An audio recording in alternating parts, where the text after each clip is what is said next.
এই ছাত্রদল যুবদল এর কেউ থাকবে না। ওই আমরা ছাত্রলীগ যুবলীগও দেখছি, সেই চাটার দল যারা যুগে যুগে থাকে, জাস্ট ভোলটা চেঞ্জ করে মুজিব কোর্ট থেকে 6 বোতাম থেকে 4 বোতামে চলে আসবে। হ্যাঁ, ব্লেজারে চলে আসবে। বিএনপি আবার মুজিব কোর্টে নাই তো, কোর্ট সুট বুটে আছে। বাংলাদেশের জনপ্রিয় সঙ্গীত শিল্পী, কিংবদন্তি সঙ্গীত শিল্পী আসিফ আকবরের পাশে দাঁড়ানো উচিত জামাত শিবিরের, এবং আসিফ আকবরের উচিত জামাত ইসলামীতে যোগ দেওয়া। তিনি বলেছেন যে এই সংসদে তিনি শিক্ষকের ভূমিকা পালন করবেন। এখন কেউ যদি নিজেকে ছাত্র মনে করে, আমি কি করতে পারি? আমরা সংসদ থেকে বিদায় নিচ্ছি, আমরা আবার ওয়াকআউট করছি। আগে থেকেই ধারণা করা হচ্ছিল ত্রয়োদশ জাতীয় সংসদের তৃতীয় অধিবেশনটা বেশ উত্তেজনাকর হবে, হয়েছেও তাই। শুরুর দিনই উত্তপ্ত হয়ে উঠেছে সংসদ। শুধু তাই নয়, ঘটেছে ওয়াকআউটের ঘটনাও। খাইছে ধরা, একেবারে এমন ধরা খেয়েছে, ধরা খেয়ে আর তার কথা বলার মতো কোনো পরিস্থিতি ছিল না। স্বরাষ্ট্রমন্ত্রী তিনি কিন্তু জামাত আমিরের মুখের দিকে চেয়েছিলেন যে তিনি কি বলেন। এই মানুষ এইভাবে বলতে পারে, এই মানুষ এরকম ওয়াশ করতে পারে, কসকো সাবান আর হাবিব সাবান দিয়ে ওয়াশ করে দিলেন। বিরোধী দলীয় নেতা কথা বললেন, তাতে মনে হচ্ছে যে আমরা বোধহয় এই সংসদটাকে বেশি দিন টিকিয়ে রাখতে পারবো না। তারা হয়তো সংসদে আসা বন্ধ করে দিবে, রাস্তায় নামতে হবে। কারণ যে কোনোভাবেই হোক বিএনপি বা বিএনপি সরকার বা বর্তমান সরকার কোনোভাবেই সেই জুলাই সনদ মেনে নিচ্ছে না, তাছাড়া গণভোটকে স্বীকৃতি দিচ্ছে না। আর কথায় কথায় যদি বলা হয় যে তোমরা এই সমস্ত কথা সংসদে সেখানে বলো, এটা কি পল্টন বা এটা কি শাহবাগ পেয়েছে কিনা, এই কথাটা কিন্তু কোনো মানুষই কোনোভাবেই অ্যাকসেপ্ট করতে পারবে না। একটু অপেক্ষা করেন, জুলাই সনদপত্র আর গণভোটের অধিকার কিভাবে ছিনিয়ে নেয় আপনারা নিজেরাই দেখতে পাবেন। পল্টন আর শাহবাগ নিয়ে যে ব্যঙ্গ করলেন আপনি, এখান থেকেই আন্দোলন শুরু হবে। এখান থেকে অতীত আন্দোলন হয়েছে, এখনো আন্দোলন হবে। আপনাদের এই সংসদ ভবন আমাদেরকে কিছুই দিতে পারে নাই, এই জাতিকে কিছুই দিতে পারে নাই। আসসালামু আলাইকুম দর্শক, বাংলাদেশ ভাইরাল নিউজের নতুন একটি গুরুত্বপূর্ণ নিউজ ভিডিও নিয়ে আপনাদের মাঝে হাজির হলাম। প্রিয় দর্শক, বাংলাদেশের বর্তমান রাজনৈতিক প্রেক্ষাপট নিয়ে ইতিমধ্যে অনেকগুলো ভিডিওর অংশবিশেষ আপনারা দেখেছেন এবং আশা করি দেখেই বুঝতে পেরেছেন আজকের ভিডিওটি কতটি গুরুত্বপূর্ণ এবং আকর্ষণীয় হতে চলেছে। এখনো যারা আমাদের চ্যানেলটি সাবস্ক্রাইব করেনি তাদের সবাইকে বলবো দয়া করে আমাদের চ্যানেলটি সাবস্ক্রাইব করে পাশে থাকা বেল আইকনটা অন করে দিবেন। আর যারা ইতিমধ্যেই সাবস্ক্রাইব করেছেন তাদেরকে অসংখ্য ধন্যবাদ। তো প্রিয় দর্শক, চলুন আর কথা বাড়াবো না, একে একে মূল বিশ্লেষণগুলো দেখে আসি। খাইছে ধরা, একেবারে এমন ধরা খেয়েছে, ধরা খেয়ে আর তার কথা বলার মতো কোনো পরিস্থিতি ছিল না। কে ধরা খেয়েছে, কোথায় ধরা খেয়েছে, কিভাবে ধরা খেলেন, এই বিষয়টি আমি আপনাদের ভিডিও সহ দেখাবো। তার আগে একটা প্রশ্ন আপনাদের কাছে করতে চাই, আপনারা কি কখনো জামাতের আমিরকে রেগে যেতে দেখেছেন? নরম মানুষ যদি একবার রেগে যায় রে ভাই, তাহলে তার অবস্থা কি হয়, সেই অবস্থার একটা ভিডিও ক্লিপ আমি আপনাদেরকে দেখাই, তারপরে এই বিষয়ে একটু বিস্তারিত আলাপ করব। শাহবাগ স্কোয়ারে বক্তৃতা দেয়া, পার্লামেন্টে বক্তৃতা দেয়া এক কথা না। প্রথম কথা হচ্ছে নির্ধারিত আমি কাউকে উদ্দেশ্য করে বলি নাই। ইয়েস, আই উড্র, ঠিক আছে।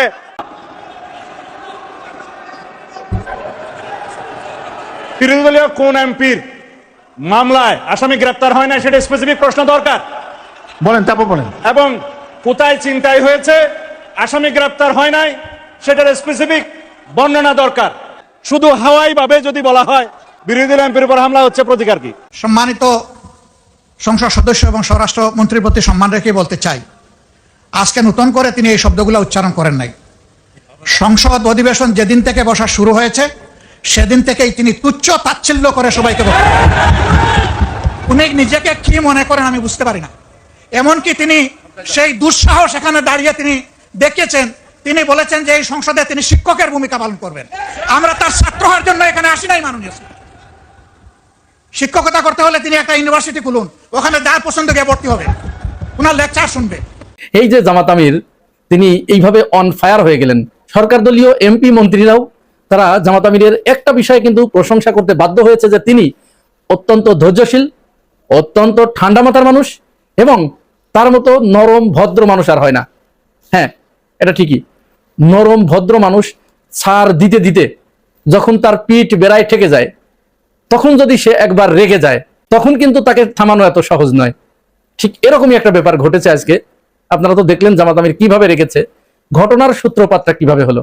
জাতীয় সংসদের যে বর্তমান অধিবেশন শুরু হয়েছে, এই অধিবেশনে আমাদের ব্ল্যাক ডায়মন্ড, কে সে ব্ল্যাক ডায়মন্ড, আমি তার নামটি বলবো না, আপনারা যদি চেনেন তাহলে মন্তব্যের ঘরে তার নামটি আপনারা মেনশন করবেন।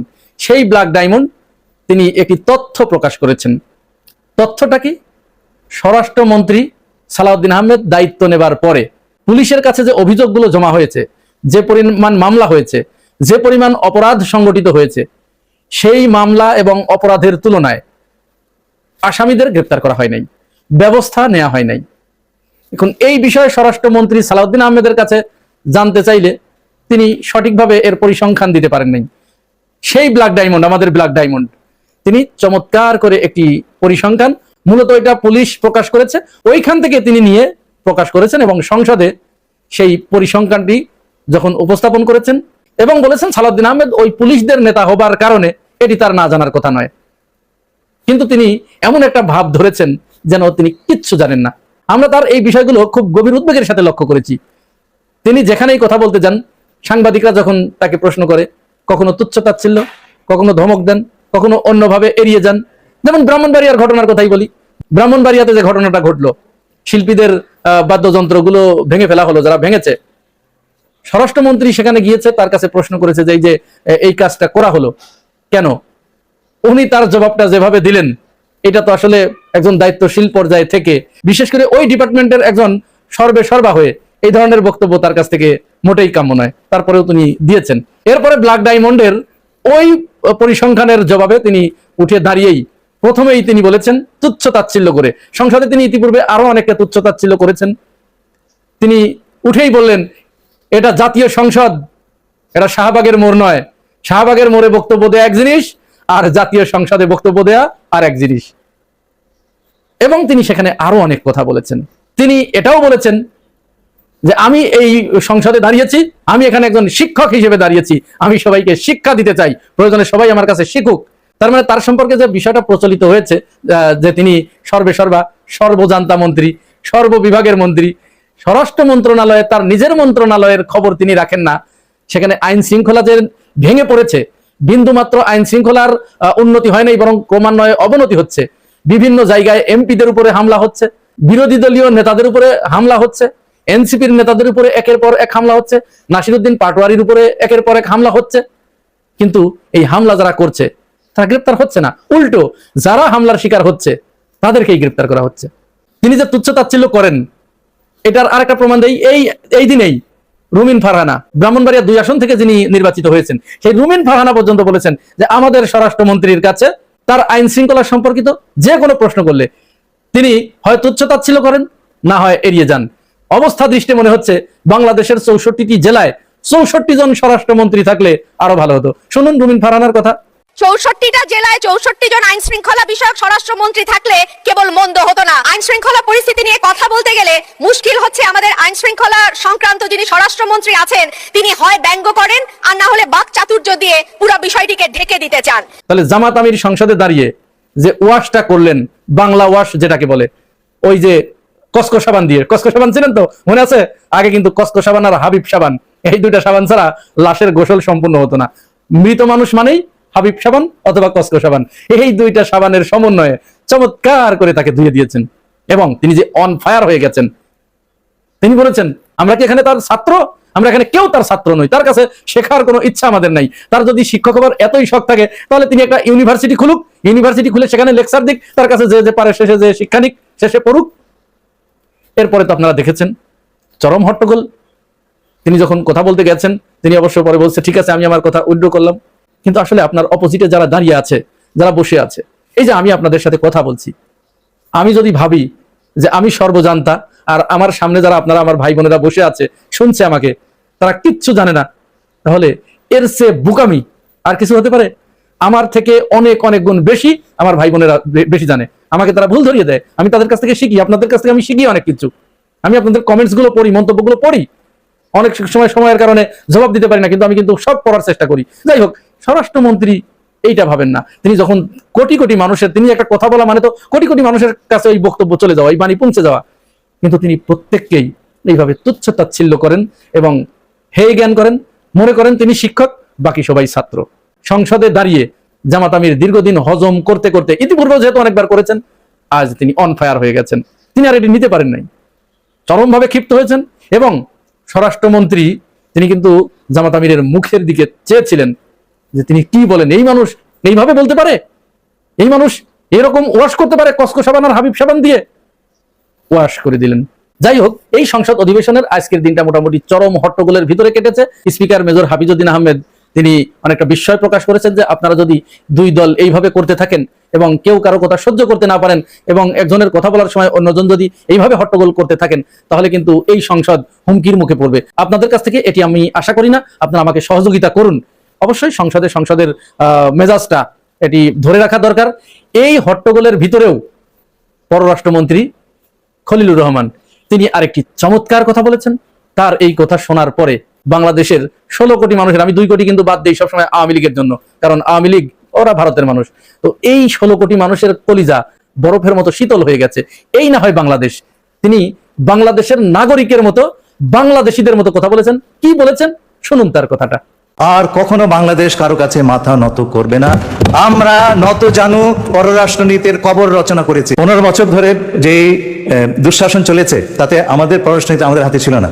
বাংলাদেশের জনপ্রিয় সঙ্গীত শিল্পী, কিংবদন্তি সঙ্গীত শিল্পী আসিফ আকবরের পাশে দাঁড়ানো উচিত জামাত শিবিরের, এবং আসিফ আকবরের উচিত জামাত ইসলামীতে যোগ দেওয়া। আর দি সেম টাইম আমার এই আলোচনার সাথে আরেকটা টপিক যোগ করতে চাই। বাংলাদেশের কিংবদন্তি নির্মাতা, পরিচালক, বাংলাদেশের ইতিহাসে মোস্তফা সরোয়ার ফারুকীর চাইতে সৃজনশীল কোন নির্মাতা আছে বলে আমার জানি। আমি সিনেমা জগৎ সম্পর্কে জানি। একসময় আমি এফডিসিতে যেতাম, অনেক নায়ক নায়িকার সাথে আমার ভালো সম্পর্ক ছিল, তাদের সাথে আমি কিছু কাজও করেছি। কিন্তু আমি জানি সিনেমা জগৎ সম্পর্কে আমার ভালো পড়াশোনা আছে। মোস্তফা সরোয়ার ফারুকীর চাইতে গুণী সৃজনশীল কোন নির্মাতা বাংলাদেশে নাই। বাংলাদেশের সেরা পরিচালক, এবং তিনি একজন ভালো মানুষ, গুণী মানুষ, ভালো মানুষ। এই ব্যক্তিকে জামাত ইসলামের উচিত সম্মানিত করা, এবং তিনি সেই সম্মান গ্রহণ করতে প্রস্তুত, এটাও আমি জানি। কিভাবে সম্মানিত করা? যেমন জামাতের কোনো মেগা কালচারাল ইভেন্টে তাকে প্রধান অতিথি করা হবে, শিবিরের সদস্য সম্মেলনে তাকে দাওয়াত দেওয়া হবে। জামাত জুলাই উপলক্ষে কিছুদিন আগে একটা কনসার্টের মতো কি একটা কালচার প্রোগ্রাম করেছে, যদি ওইসব প্রোগ্রাম আমার পছন্দ না। আমি আগে বলেছি যে মানিক মে এভিনিউতে ওপেন কনসার্টের আয়োজন করেন, ওইসব ঘরোয়া জামাতি কনসার্ট ওগুলো বাদ দেন। তো মানিক মে এভিনিউতে যদি জামাত একটা মেগা কনসার্টের আয়োজন করে, সেখানে মোস্তফা সরোয়ার ফারুকীকে প্রধান অতিথি বা অতি গুরুত্বপূর্ণ বিশেষ অতিথি হিসেবে দাওয়াত দিতে হবে, সম্মান জানাতে হবে তাকে, এবং তিনি দাওয়াতে আসবেন। আর এটা আমি এই পরামর্শটা অনলাইনে দিচ্ছি এবং অফলাইনে দিব, যে শিবির যেন এই আসছে সদস্য সম্মেলনে মোস্তফা সরোয়ার ফারুকী এবং আসিফ আকবর এই দুজনকে দাওয়াত দেয়। এরা ভালো মানুষ, এরা বাংলাদেশপন্থী, দেশপ্রেমী, এরা জুলাইপন্থী, জুলাইকে হৃদয় ধারণ করে। কোন কোটায় দাওয়াত দেবে? জুলাই কোটায়। আপনি যদি এতটুকু উদার হতে না পারেন, আপনি কোনোদিন ক্ষমতা আসতে পারবেন না। এই যে লেজেন্ড, দুইজন লেজেন্ড নিয়ে আমি কথা বলছি, এদের গুরুত্ব যদি আপনি উপলব্ধি করতে না পারেন, এবং এদের যে সুপ্রিমেসির জায়গা, ওই জায়গায় যদি আপনি অ্যাক্সেস নিতে না পারেন, কিয়ামত পর্যন্ত চেষ্টা করলেও ভোটের রাজনীতির মাধ্যমে অ্যাটলিস্ট ক্ষমতা আসতে পারবেন না। আপনি একটা দল, আপনার বিরাট কর্মী বাহিনী আছে, কিন্তু আপনার কালচারাল হেজিমনি নাই, আপনার কালচার নাই। আপনি এই দল আজকে আছেন, কালকে নাই, থাকবেন না। আপনি ক্ষমতা আসতে পারলে আপনি টিকে থাকতে পারবেন না। এখন মোস্তফা সরোয়ার ফারুকীরটা যদি আরেকটু বলি, তিনি 420 নামের একটা সিরিজ, একটা সিরিয়াল নির্মাণ করেছেন, সম্ভবত 37 পর্ব বা 35 পর্ব এরকম, আমি দেখেছি পুরোটা।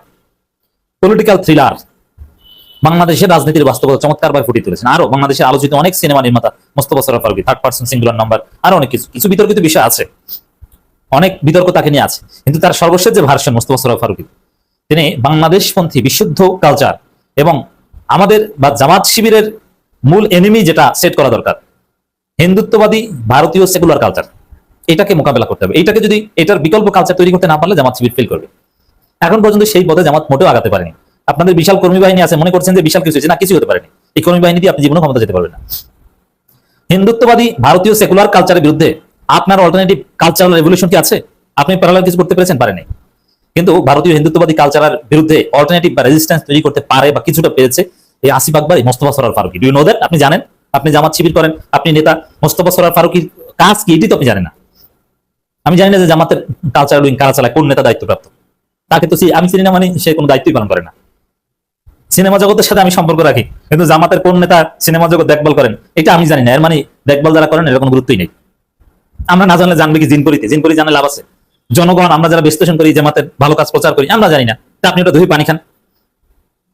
এই জন্য মোস্তফা সরোয়ার ফারুকী, আসিফ আকবরদের জামাতকে ধারণ করতে হবে। এখন আসিফ আকবরকে আমি কেন জামাত ইসলামীতে যোগদানের আহ্বান জানাচ্ছি? দেখেন, প্রথম কথা হচ্ছে আসিফ আকবর একজন ভালো মানুষ, তিনি গান গাইতেন একসময়, নাম্বার 1। দ্বিতীয় হচ্ছে তিনি পিওর বাংলাদেশপন্থী, জুলাইপন্থী। জামাতের ক্ষমতায় আসার একটা সম্ভাবনা তৈরি হয়েছে তো জুলাই ফলে। জুলাই না হলে তো জামাত কোনোদিন ভাবেনি যে তারা ক্ষমতায় যাবে। তার প্ল্যান করেছিল যে 2048 সালে আমরা ক্ষমতার কাছাকাছি যাবো। তাতেও আবার জামাতের ভিতরে ওটা নিয়ে ট্রল হতো, কারণ জামাত ওরকম 30 বছর মেয়াদী ভীষণ ওরকম আরো অনেক নিয়েছে, কিন্তু কাজের কাজ কিছু হয়নি, উল্টো অ্যাকশন হয়েছে। কিন্তু জুলাই জামাতকে ক্ষমতার আসার একটা বাস্তবতা তৈরি করেছে। এই জন্য জুলাই প্রজন্মকে জুলাই প্রজন্মের ডাইভার্সিটিকে যদি জামাত ধারণ করতে না পারে তাহলে জুলাইয়ের মাধ্যমেও জামাত ক্ষমতায় যেতে পারবে না। আসিফ আকবর তিনি একজন জুলাই যোদ্ধা, জুলাইপন্থী। তার অ্যাকশন দেখেছিলেন, তার ছেলেকে নিয়ে এসেছেন নর্থ সাউথ পড়ুয়া, আমি আমার ছেলেকে দিয়ে দিলাম, ধাক্কা দিয়ে দিয়েছেন, যা গুলি করবো করো, যতক্ষণ পর্যন্ত হাসিনা পতন না হয় আমরা ঘরে ফিরে যাব না। লক্ষ কোটি মানুষকে অনুপ্রাণিত করেছিল।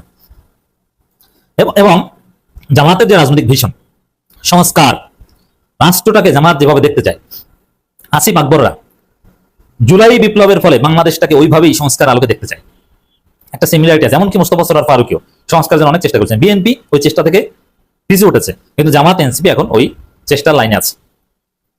এখন এই সংস্কারের পক্ষে অবস্থান নিতে যে, চাঁদাবাজির বিরুদ্ধে অবস্থান নিতে যে, অন্যায়ের বিরুদ্ধে অবস্থান নিতে যে, যেটা জুলাইয়ের চেতনা, মানে জুলাইয়ের স্পিরিট ভালোভাবে ধারণ করতে যে আসিফ আকবর বিএনপি করতেন, সরাসরি বিএনপি করতেন, তিনি মেয়র হতে চেয়েছিলেন কুমিল্লার। সেই আসিফ আকবর এখন বিএনপি শত্রু। বিএনপির লোকজন ধুমাইয়া গালাগালি করছে, তাকে হুমকি দামকি দিচ্ছে, তাকে মদ খোর নানান কিছু বলে গালাগালি করছে। তো এই জন্য মনে রাখবেন যে আপনি ক্ষমতায় যেতে চান, আপনার প্রতিপক্ষ একটা দলের যারা বঞ্চিত অথবা যারা যে কারণে কোণঠাসা, তারা যদি আপনার দলে স্থান না পায়, দল পরিবর্তন করতে না পারে, দল পরিবর্তন করলেই শুধু হবে না, এখানে বড় পদ পদবি কিংবা নমিনেশন পেতে হবে। এই সুযোগ না থাকলেও আপনি ক্ষমতা যেতে পারেন। এটা ক্ষমতার বেসিক কিছু সূত্র বলছে, যেটা 12 ফেব্রুয়ারি নির্বাচনকে কেন্দ্র করে জামাত কিছুটা গ্রহণ করেছিল। যেমন বিএনপির অনেক নেতা, হাজার হাজার নেতা জামাতে যোগ দিয়েছিল, জামাত তাদেরকে বড় বড় চেয়ারে বসিয়েছিল। তা আসিফ আকবর যেহেতু তিনি অ্যাক্টিভিস্ট না বা তিনি সুশীল না, তিনি রাজনীতি করতেন, সরাসরি বিএনপির সাথে জড়িত ছিলেন, ক্রীড়া সংগঠক, তার যে কাজের জায়গা, ওটা কোনো দল না করলে, সুশীল থাকলে তার ওই কাজটা সুন্দর হয় না, ওটার কোনো প্রভাব পড়ে না। এই জন্য আসিফ আকবর যদি জামাত ইসলামী করেন তাহলে তার ক্রীড়া সংগঠক হিসেবেও তিনি কন্ট্রিবিউট করতে পারবেন, আবার শিল্পী হিসেবে তিনি অনেকটা কালের বিবর্তনে হারিয়ে গেছেন। কিন্তু তিনি জামাত করেন, দেখবেন যে শিল্পী হিসেবে আবার বাংলাদেশের সবচেয়ে হিট শিল্পী হবে আসিফ আকবর। এবং আসিফ আকবরের গান শুনে আমি আসিফ আকবরের প্রতি মুগ্ধ। কিনে ওই অপ্রিয় অপ্রিয় তুমি কোথায়, অমুক তমুক এইসব গান, এগুলো বাদ দেন। দেশাত্মবোধক গান আসিফ আকবর শুনেন। ক্রিকেট নিয়ে আসিফ আকবরের গান আমার হৃদয়ে কে নাড়া দিয়েছে। এবং আমি গতকালকে মিলাদুন্নবী উপলক্ষে আসিফ আকবর একটা গান শুনলাম, ত্রিভুবনের প্রিয় মোহাম্মদ, হৃদয়ে ছুঁয়ে গেছে। আসিফ আকবর যদি এরকম দেশাত্মবোধক গান, ইসলামী সঙ্গীত, নজরুল সঙ্গীত গাওয়া শুরু করেন, বাংলাদেশের সেরা শিল্পী হবেন আবার আসিফ আকবর। এবং এটা তিনি যেহেতু অতীতে রাজনীতি করেছেন, একটা রাজনৈতিক প্ল্যাটফর্মে না আসলে তিনি তার প্রতিভার বিকাশ করতে পারবেন না। এই জন্য তার নিজের সাথে, জাতির সাথে, জুলাইয়ের সাথে এবং জুলাইয়ের চেতনার সাথে আসিফ আকবরের উচিত জামাত ইসলামী যোগদান করা, এবং জামাতের উচিত তাকে ধারণ করতে সর্বোচ্চ সম্মান দিতে প্রস্তুত থাকা, যেহেতু বিএনপির সাথে এখন একটা চরম শত্রুতা। আর মোস্তফা সরোয়ার ফারুকী তিনি যেহেতু অতীতে রাজনীতি করেন, আর তার যে কাজ, এটা সরাসরি রাজনৈতিক দলে যোগ না দিয়ে একটা সুশীল ক্যারেক্টার মাধ্যমেই করা উচিত। এ কারণে জামাত তাকে সম্মানিত করবে, দাওয়াত দিবে, বাট তিনি হয়তো সরাসরি জামাতে যোগ দিবেন না, বা দেওয়া উচিত হয়তো না। কিন্তু তিনি ভারতের আধিপত্যবাদের বিরুদ্ধে লড়াই করবেন, একটা কালচারাল একটা বিপ্লব করবেন, এই জায়গায় জামাত তার সহায়তা নিতে পারে। প্রিয় দর্শক, ইতিমধ্যে আপনারা আমাদের পুরো ভিডিওটি দেখেছেন। ভিডিওটি দেখে কি জানলেন এবং বুঝলেন, অবশ্যই আপনাদের মূল্যবান মতামতটি আমাদের কমেন্ট বক্সে জানাতে ভুলবেন না। এখনো যারা আমাদের চ্যানেলটি সাবস্ক্রাইব করেননি তাদের সবাইকে বলবো আমাদের চ্যানেলটি সাবস্ক্রাইব করে পাশে থাকা বেল আইকনটা অন করে দিবেন, এরকম নিত্য নতুন প্রতিদিন গরম গরম নিউজ আপডেট পেতে। ধন্যবাদ সবাইকে।